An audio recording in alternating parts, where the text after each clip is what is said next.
먼저 이걸 하는 취지를 먼저 설명을 드릴게요. 취지.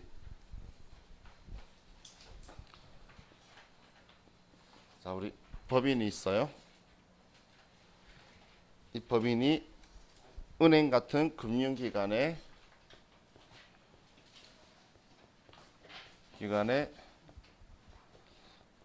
차입금이 있다라고 볼게요. 은행에 뭐 돈을 빌려 쓰는 게 있겠죠. 그럼 A라는 은행에서는 우리가 1억을 빌려서 쓰고 있고 이율이 10%고 B라는 은행에서 또 1억을 빌려 쓰는데 여기에 이자율은 20%라고 가정을 할게요. 그럼 연 이자를 뭐 3천만 원 정도를 주고 있죠. 자, 이렇게 해서 사업하고 있는데 자, 우리 회사에 대표이사가 있어요. 대표이사나 이런 특수관계자가 법인으로부터 차입을 해요. 그럼 대표이사 입장에서는 차입이고 법인 입장에서는 대여나 아니면 가지급금 같은 이런 성격으로 해서 회계 처리를 해주겠죠. 그죠? 그럼 이런 대표이사가 이 법인한테 이자를 줄까요? 이 대표이사가 예를 들어서 1억을 빌렸어요. 그럼 이 1억에 대해서 이자를 줄 거냐라는 거예요. 양심적으로 말해서 제 회사 거 안 줘요. 저도 필요하면 제가 끌어 쓰는데 누가 잘 안 주죠. 그런데 법인세법 입장에서는 이렇게 생각한다는 거예요. 이 대표이사 너가 지금 대표이사한테 이 1억을 안 빌려줬다면 너네 회사가 지금 빌려 쓰고 있는 이 돈도 1억을 안 빌렸을 수 있겠죠. 그죠? 지금 빌려줬기 때문에 지금 1억이 있는 거지. 안 빌려줬으면 은행에서 돈을 빌려 쓸 일이 없다라는 거예요. 그러면 자, 여기에 평균 이자를 내요. 이 평균 이자를 뭐라고 하냐면 가중평균 차입 이자율이라고 표현을 해요. 평균 이자를 내요. 그러면 자, 이 평균 이자를 내보면 뭐 같은 금액이라고 제가 가정했으니까 평균 이자율이 15%가 되겠죠. 그죠? 그러면 1억에 15%면 이자가 1,500만 원이다라고 보면 자, 이 1,500만 원만큼 이 대표이사한테는 받아야 된다는 이야기예요. 그래야지 우리 정상적으로 인정할 수 있는데 이 이자를 안 받았죠. 그러면 이 법인한테 너 이거에 대해서 왜 이자 안 받았니? 너 이거 이자 받은 거야. 지금 이자 받은 적이 없는데 이자 받은 거야라고 해서 먼저 너 이자 받은 거야. 입금산이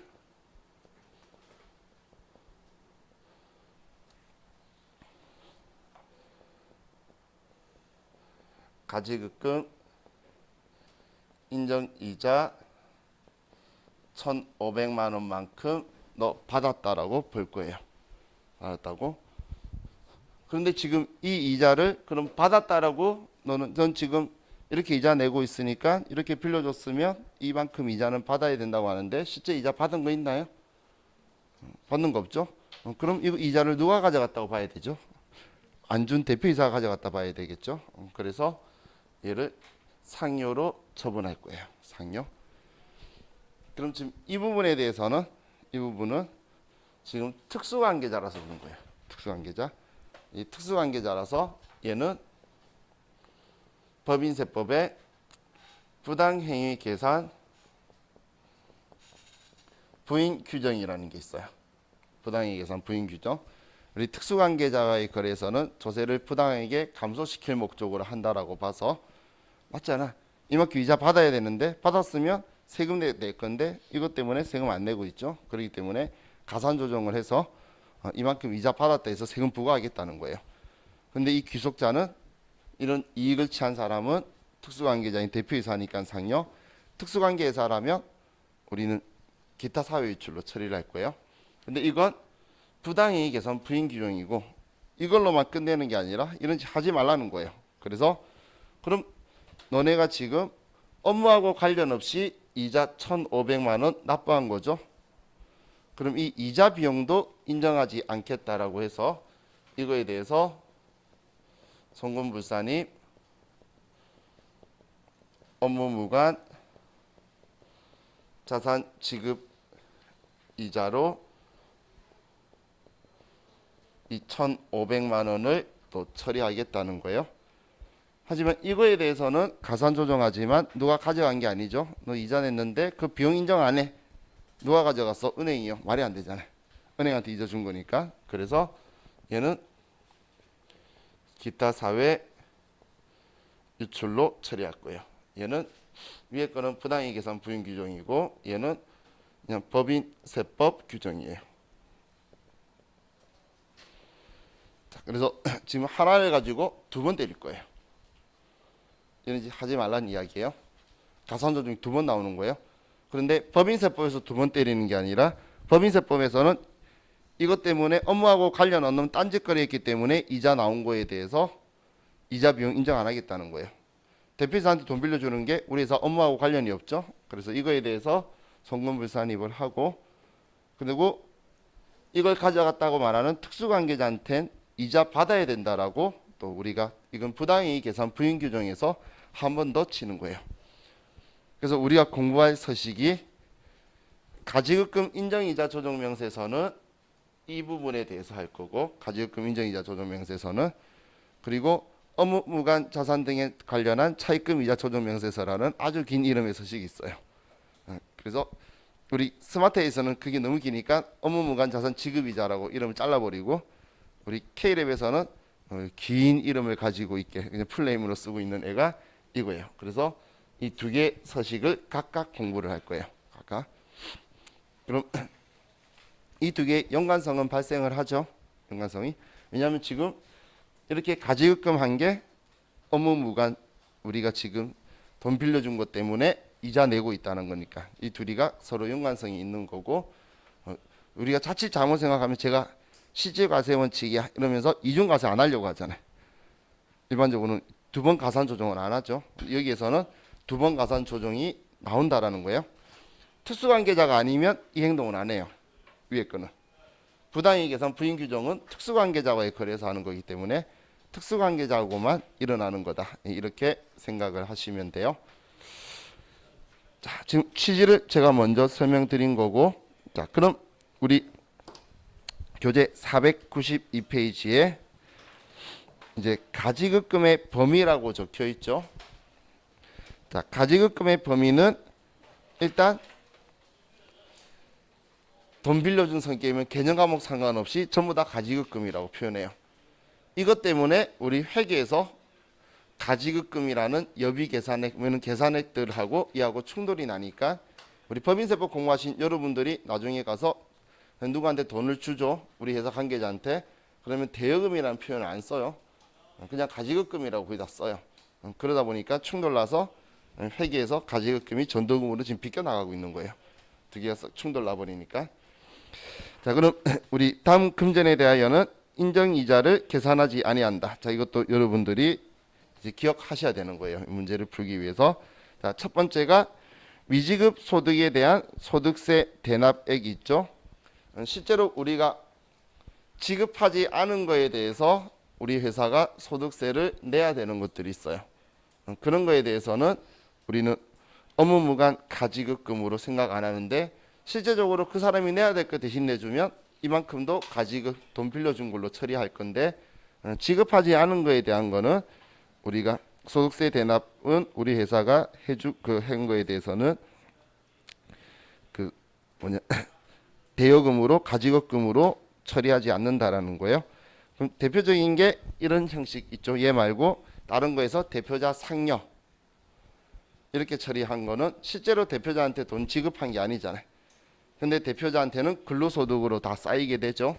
그러면 관습적으로 그 소득세는 법인이 대납해줘요. 늘어나는 부분에 대해서. 그럼 대표이사가 잘못한 게 아니기 때문에 그 소득 처분으로 상여받은 거니까 그건 회사가 당연히 대납해줘야 되겠죠. 그런 거는 업무무관 가지급금으로 보진 않겠다는 거예요. 자, 그리고 또 우리가 기억해야 될 게 똑같은 멘트가 다섯 번째에도 적혀 있는 것도 같은 형식인 거고, 네 번째에 사용인에 대한 월정액 급여 범위 안에 일시적 급여 가불금이라고 적혀 있죠. 자, 우리가 가불금 줄 때도 우리가 임직원 등 단기 채권이나 주임용 단기 채권도 쓰지만 우리 가불할 때 가지급금이라고 쓰기도 해요. 그럼 어떻게든 돈 빌려준 거잖아. 이걸 우리가 그 업무무관 가지급금으로 보지 않을 거기 때문에 인정이자 계산하는데 안 들어온다는 이야기예요. 자, 그리고 그 아래에 사용인에 대한 경조사비 또는 학자금, 자녀 포함해서 우리가 우리 회사가 돈을 빌려준 거 있죠. 우리 경조사가 일어났는데 돈이 없으면 회사가 빌려줄 수가 있잖아. 그죠? 근데 학자금도 기억하세요. 본인만이 아니라 본인 자녀의 학자금까지 전부 다 업무무관 가지급금으로 보지 않아요. 인정이자 조정 계산에 들어오는 게 아니란 이야기예요. 자, 이건 시험에 나온 적이 있는 거니까. 그럼 지금 아니라고 말하는 거, 제가 지금 말하는 거 기억하라는 이유가 나중에 컴퓨터에 입력이 되면 안 되는 거예요. 가지급금 인정이자 계산할 때에 들어오는 항목에 얘네들이 있으면 들어가 있으면 안 된다는 이야기예요. 자, 나머지는 뭐 특별한 경우이기 때문에 크게 신경 안 쓰셔도 되고, 자, 우리 특수관계자의 범위는 뭐 관심 있으신 분은 보세요. 우리 시험에서는 특수관계자의 범위가 뭐 시험에 나올 일도 없고, 특수관계 회사다 특수관계자는 우리가 알아볼 수 있도록 되어 있으니까. 왜냐하면 우리 친족이라는 개념이 어디까지가 친족이죠? 여기서 멈추죠. 친족이 어디까지인지. 왜냐하면 이게 형사법하고 민법하고 상법하고 범위가 조금 달라요. 그렇기 때문에 특수관계자의 범위는. 근데 그 친족 때문에 영향력 행사가 된다면 전부 다 우리는 특수관계자로 봐요. 지금 박덕흠인가? 이름도 힘든 아저씨. 그 아저씨는 자기 가족들은 전부 특수관계자이기 때문에 자기 이제 공직자윤리법에서 자기 영향력이 있는 쪽에 있는 거죠. 근데 그 사람들이 제대로 했을 수도 있지만 지금 사람들이 긁어 넘어지면은 피해 나가기가 힘든 상황이 되어 있는 게 특수관계자라서 그런 거예요.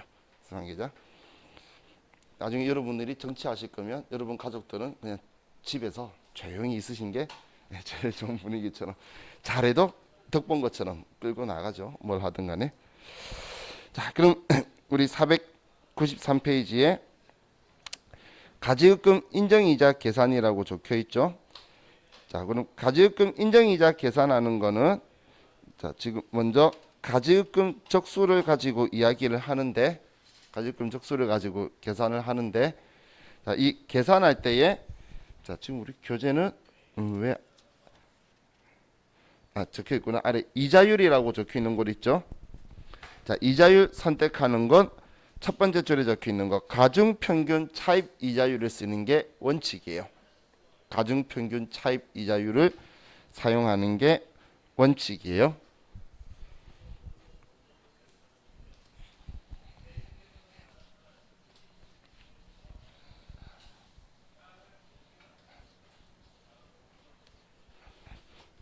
그럼 이 가중평균 차입 이자율을 적용하는 게 원칙인데, 가중평균 차입 이자율을 적용하기가 힘든 경우에 당좌 대출 이자율을 사용할 거예요. 당좌 대출 이자율. 자, 이거 꼭 기억하세요. 우리 시험에서 당좌 대출 이자율을 계속 알려줘요. 그런데 가중평균 차입 이자율을 계산할 수 있는 정보가 있으면 그냥 가중평균 차입 이자율을 쓰는 거예요. 근데 당좌대출 이자율을 알려주면서 당좌대출 이자율을 적용하라고 하면 그때 당좌대출 이자율을 적용하는 거지, 알려줘도 그거 쓰면 안 돼요. 원칙은 가중평균 차입 이자율이에요. 자, 우리 실무에서는 중소기업은 가중평균 차입 이자율이랑 당좌대출 이자율이랑 낮은 거 쓸 거예요. 낮은 거를 쓸 거예요. 실무에서는 세부담 유리한 게 낮은 게 당연히 유리하겠죠. 그런데 자, 원칙은 가중평균 차입 이자율이라는 거예요. 자, 그럼 가중평균 차입 이자율에서 자, 여러분들이 기억을 하셔야 되는 게, 자, 여기는 왜 안 적어놓은지 모르겠는데, 자, 지금 이렇게 우리가 빌려 쓰는 것들 있죠. 이걸 평균 이자를 내는 걸 가중평균 차입 이자율이라고 하는데, 이 차입 이자율 계산할 때에 제외해야 되는 이자율이 첫 번째 특수관계자의 차입금, 그리고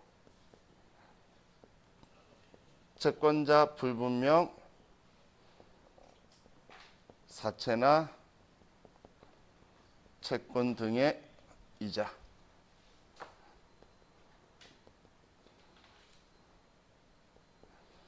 다음 수령자 불분명 증권 등 이자, 이런 거는 우리는 가중평균 차입 이자율 계산할 때 이자율로 인정하기가 힘들겠죠. 부당하게 낮은 저리로 할 수도 있고 높은 금리를 쓸 수도 있잖아. 이런 거는 우리가 인정하지 않을 거라는 이야기예요. 인정하지 않는다.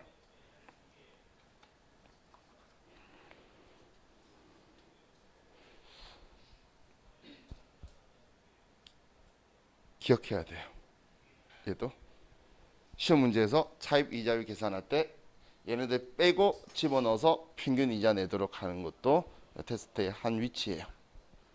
얘도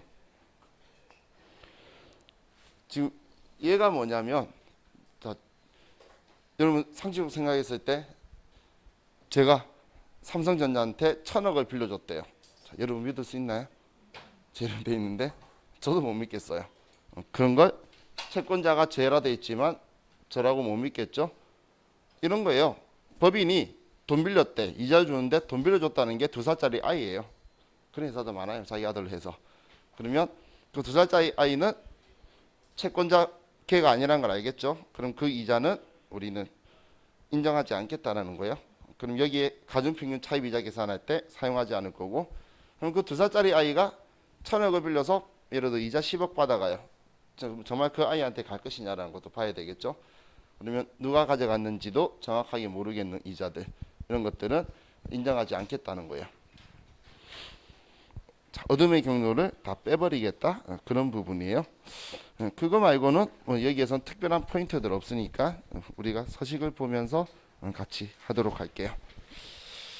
자, 그럼 우리 스마트에이 프로그램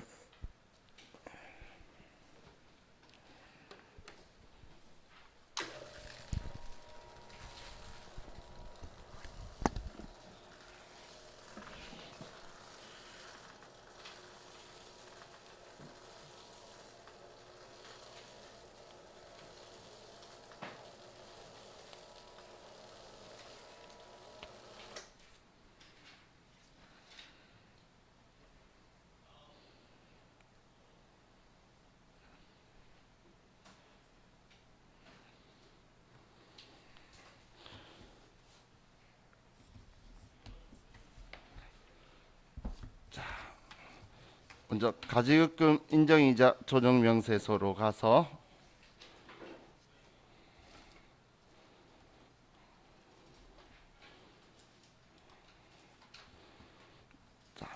먼저 메뉴들을 설명을 드릴게요.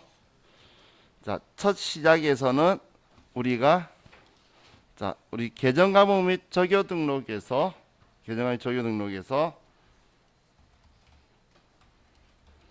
가지급금이라고 치면 이 가지급금이나 이제 가수금에서 1번하고 4번은 대표이사에 대한 가지급금을 지급하고 회수하는 걸로 고정적으로 잡고 있고, 그럼 대표이사 말고 또 다른 사람이 있을 수 있겠죠.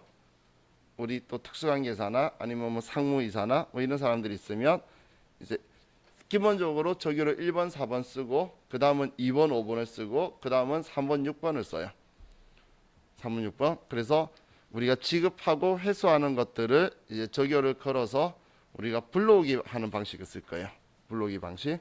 그렇기 때문에 여러분들이 실무에서 1번부터 우리 6번까지는 함부로 쓰시면 안 돼요. 이 가지급금 적용은. 왜냐하면 업무무관 가지급금을 지급할 때에 1번, 4번, 2번, 5번, 3번, 6번으로 이렇게 해서 3명까지는 기본적으로 적요 번호를 걸어 쓰기 때문에 6번까지는 가지급금의 적요를 실무에서 쓰시면 이거 그 위에 이거 법인세 조정하는 담당자가 매우 싫어할 거예요. 자, 그럼 자, 이런 방식 때문에 여기에서 세로 불러오기를 한번 눌러야 뒤에 걸 볼 수 있으니까 얘 눌러서 죄송해요. 자, 가지급금 척수 계산에 가서 여기에서 사람 이름 쓰고 계정별 원장 데이터 불러오기라면 쭉 불러와지게 될 거예요. 자, 우리 이름 아직 안 써서 문제 안 봐서 안 되니까. 그럼 이 가지급금이 있고 가수금이 있죠. 자, 이거는 자, 우리가 또 기억하셔야 될 게, 자, 가지급금은 돈 빌려준 건데 가수금은 돈 빌려온 거죠. 그래서 이 가지급금하고 가수금은 봤을 때 동일인에 대한 가지급금, 가수금은 상계할 거예요.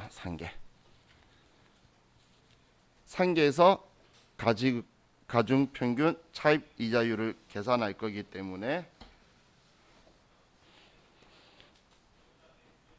그럼 우리 컴퓨터는 바보죠.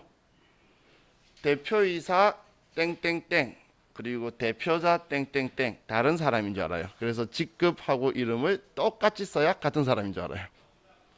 그래야 컴퓨터가 가지급금과 가수금을 상계해서 산출해 주는데, 대표이사 땡땡땡 대표자 땡땡땡 치면 다른 사람인 줄 알고 각자 가지급금 가수금 나오니까 가수금 가지고 계산 안 하고 가지급금 전에 가지고 계산해 버릴 거예요. 이 사람에 대해서. 그래서 가지급금 가수금 할 때에 우리 이름이 똑같이 들어가 있어야 된다라고 생각하시면 돼요. 그럼 여기에서 이제 우리 가지급 한 거하고 가수금 한 거하고 전부 다 불러올 거예요. 계정화 및 적용 등록에서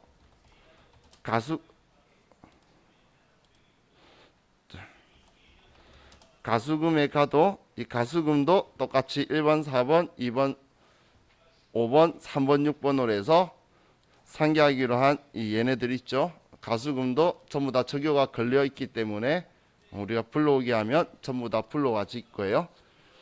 자, 그리고 당좌 대출 이자율을 사용한다라고 하면 여기에 있는 당좌 대출 이자율을 해서 여기에서 전체 임명 불러오기를 하면 우리 당좌 대출 이자율로 제가 이야기했던 가지급금 척수하고 안 나오니까 안 나오네요.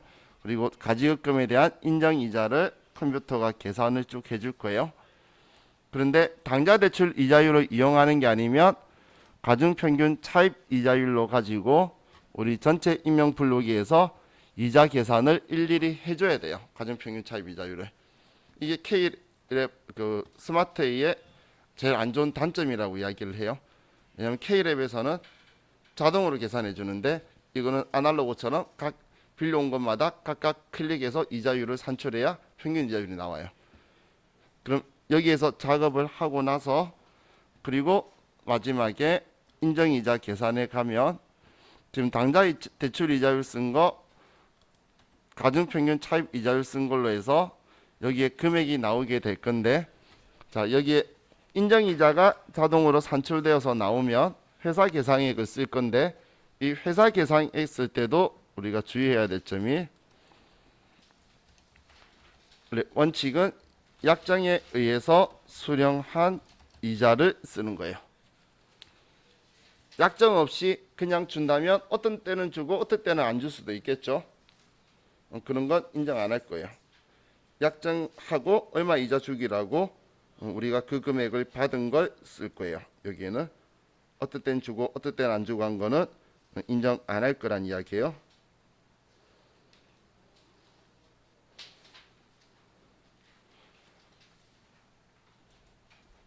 그럼 이걸 썼을 때 일치하면 좋은데 우리 회사는 계속 은행에서 돈을 빌려올 수도 있겠죠.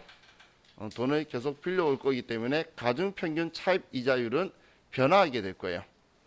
그럼 변화하기 때문에 자, 이때 차이가 5% 이하이거나 그러면 우리는 차이가 얼마 안 나니까 그냥 아무 말 안 하겠다는 거예요. 이 둘이 차이가 나는 게 5% 이상 차이가 안 나면 5%보다 작으면 얘는 차이 얼마 안 나니까 그냥 차입 이자가 조금 변한 거구나 인정해 줄 건데 5% 이상 차이가 나거나 아니면 3억 이상 차이가 나면 5%가 아니지만 이자가 3억 이상이면 어마어마한 이야기죠. 그러면 그때는 우리가 조정을 할 거예요. 또 이자를 인정이자보다 더 많이 받았죠. 그러면 그냥 신경 안 쓸 거예요.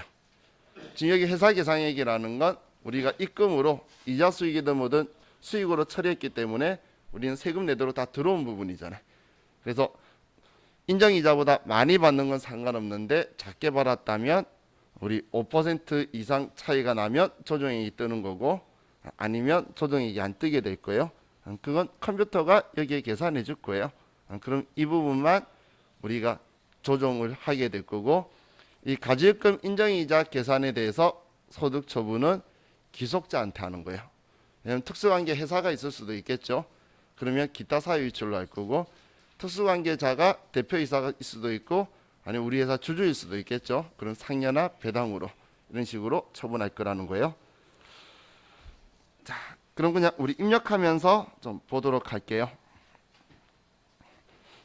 자, 먼저 첫 시작을 가지급금, 가수금, 적수계산 쪽으로 오셔서 자 가지급금 전체를 먼저 클릭하시고 여기 오셨죠? 자 그럼 여기에서 자 우리 문제를 보면 대표이사 성상근의 가지급금 및 가수금은 적여번호 1번, 4번으로 기장되어 있다라고 적혀 있죠.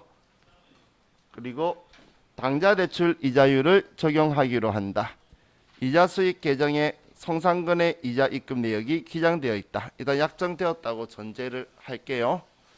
자, 그러면 먼저 첫 시작은 자, 여기에서 직책 쓰고 대표이사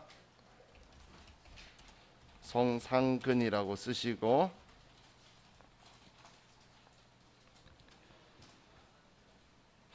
쓰셨죠? 그리고 계정별 데이터 불러오기 오른쪽에 버튼 클릭하면 자 그리고 예 그럼 지금 내가 적었던 대표이사 송상근이라고 해서 먼저 1번 4번 불러오겠다고 여라고 되어 있죠. 그럼 불러오기를 하면 이제 대표이사 송상근에 우리가 빌려준 거 가지급금 계정 과목이 차변에 써진 걸로 우리 계정별 원장의 내용으로 나오는 거기 때문에 얘가 빌려준 거고 얘가 돌려받은 거예요. 그럼 가지급금 적수 계산한다는 거는 빌려준 날짜 수만 그만 이날은 3월 30일은 4천만 원만 가지고 3일 동안 있었나 봐요. 며칠 있다가 2천 더 빌려줘서 나머지 날짜는 6천만 원으로 적수 계산했고 그리고 10월 9일 날 6천만 원 다 받았기 때문에 날짜 수다 이렇게 컴퓨터가 계산을 해준 거예요. 또 가수금 쪽에 가면 자 똑같이 대표이사 송상근에서 얘가 불러와져 있죠. 자 우리 스마트에는 얘 불러오면 얘도 불러와지고 K11 각각 불러와야 돼요. 그래서 이따 보면 그럼 둘 다 들어와 있으면 지금 여기에 1,000만 원에 대한 적수는 동일인에 대해서 들어온 거니까 얘는 자동으로 컴퓨터가 상계를 해줄 거예요. 자 그리고 이제 우리 당좌대출 이자율을 사용할 거라 그랬죠.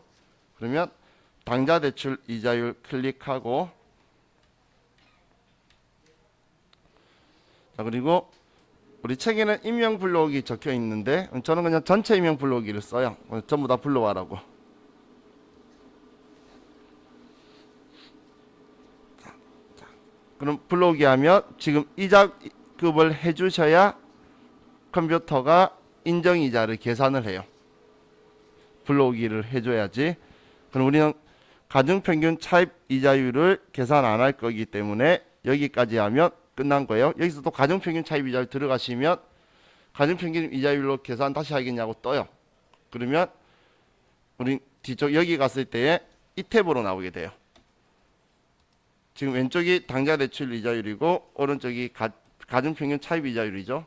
그래서 당좌대출 이자율을 쓰게 되면 가중평균 차입 이자 쪽은 지금 얘를 클릭해서 내가 해버리면 나중에 이쪽으로 가게 될 거니까 얘는 클릭하지 마시고 이대로 끝내시면 돼요. 자 그리고 위에 이자율별 차입금 적수 계산 적혀 있는 거 있죠. 자, 이거는 지금 가중평균 차입 이자율 할 때 쓰는 건데 스마트에서는 얘 사용을 안 해요. 그래서 위에 거는 신경 안 쓰셔도 돼요. 그럼 인정이자 계산에 가시면 자, 당좌 대출 이자율이 지금 현재 4.6%라서 인정이자가 금액이 나왔죠. 자, 그럼 여기에서 우리가 지금 이자 수익에 송상근께 있다라고 했으니까 원장 조회를 가서 이자 수익을 조회해 보면 송상근께 있네요. 그럼 송상근한테 120만 원을 받은 정보를 확인할 수가 있죠. 자, 그럼 여기 회사 계산액에다가 120만 원이라고 쓰면 자, 그래도 차이가 지금 12%나 차이가 나죠. 그래서 17만 1202원을 우리는 조정하겠다고 뜬 거예요. 자, 만약에 우리가 받은 게 135만 원이었으면 1%밖에 차이 안 나니까 안 뜨죠. 5%가 차이가 안 나면 안 뜬다는 이야기예요. 또 이자를 만약에 200만 원 받아서 많이 받아도 안 떠요. 많이 받는 건 상관없다는 거예요. 근데 지금처럼 5%보다 더 작게 받는 경우만 차익이 뜨니까 그럼 순수하게 이 금액만 조정할 거라고 생각하시면 되겠죠. 자, 그럼 이제 합계 등록으로 가서 자, 얘를 우리가 지금 가지급금 인정이자라고 하고 이 금액을 지금 얘는 대표이사니까 상여라고 처리할 거예요. 그러니까 상여.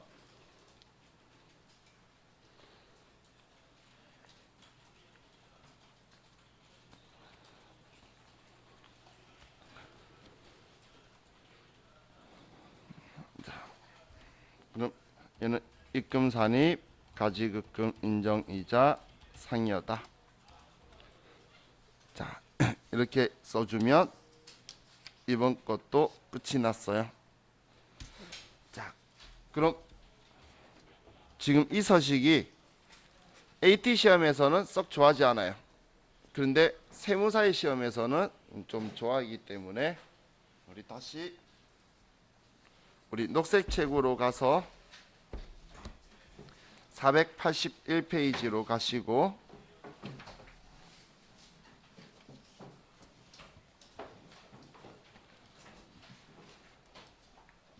(481페이지)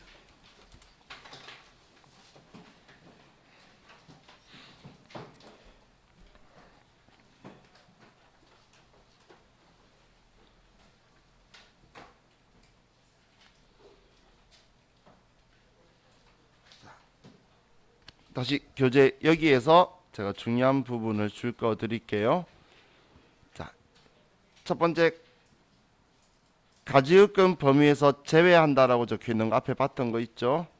자, 여기서 지급하지 않은 우리 배당이나 상여에 대한 소득세 대납액은 우리는 가지급금 의무무한 가지급금의 범위에서 제외를 하고 다음 우리가 소득 처분으로 인해서 대표자 상여라고 처리한 거 있죠. 이것도 우리는 가지급금 인정이자 계산하는 데서 범위에서 제외를 할 거고 사용인에 대한 우리 월정액 급여 범위 안에 가불금 있죠. 얘도 우리는 가지급금 계산하는 데서 제외할 거고 사용인 경조사비 혹은 학자금 자녀 것까지 포함한 거 얘도 우리는 가지급금 인정이자 계산하는 거에서 뺄 거예요. 자, 다음 가지급금 인정이자 계산의 특례라고 적혀 있는데 원칙은 가중평균 차입 이자율이라 그랬죠. 그럼 이 가중평균 차입 이자율 할 때에 아래 작은 것이 보시면 특수관계자로서의 차입금, 채권자 불분명 사채이자, 매입자 불분명 채권 등 증권이자는 제외한다라고 적혀 있죠. 그죠?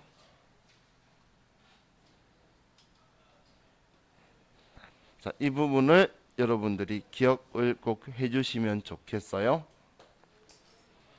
자, 그럼 다음 페이지에 넘기면 자, 예외에 당좌 대출 이자율 적혀 있는데 자, 첫 번째 가중평균 차입 이자율 적용이 불가능한 경우에 당좌 대출 이자율을 사용을 할 거고 자, 그리고 대여 한 달 이거에 대해서는 특별한 이유니까 신경 안 쓰셔도 되고 자, 지금 여기에는 안 적혀 있는데 참고로 당좌 대출 이자율을 선택하면 지금 여기에 당좌 대출을 선택한 경우에는 선택한 3년도 포함해서 3년간 당좌 대출 이자율을 적용해야 돼요. 가중평균 이자율로 마음대로 왔다 갔다 못한다라는 거예요.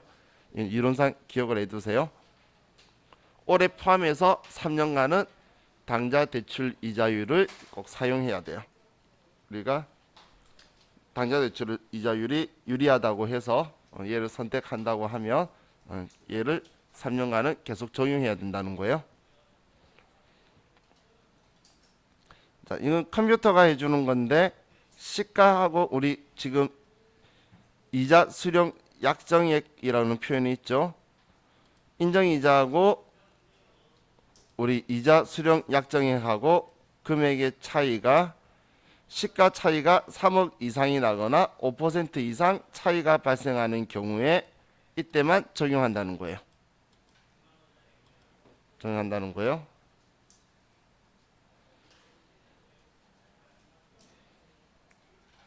자, 그리고 약정이 없는 경우 있죠. 없는데 우리 미수이자라고 회계 처리만 한 경우 약정 없이 그냥 우리가 이자 수익 그리고 미수 수익 이렇게 회계 처리만 해둔 경우 있죠. 그때는 그 이자 수익도 인정 안 할 거예요. 여기 안 들어올 거예요. 그러면 그 이자 수익 인정 안 한다. 가공자산이니까 입금불산입 유보로 처리해 두게 될 거고 그리고 인정이자는 당연히 입금산입하고 우리는 그 귀속자한테 사회유출할 거예요. 지금 인정이자는 우리가 앞에 조정하듯이 똑같이 하게 될 거라는 거예요.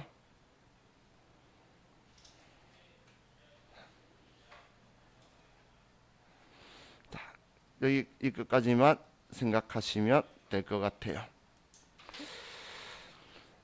자, 그래서 먼저 이번 다시 9200번 회사로 가셔서 자, 가지급금 인정이자 조정명세서로 들어가면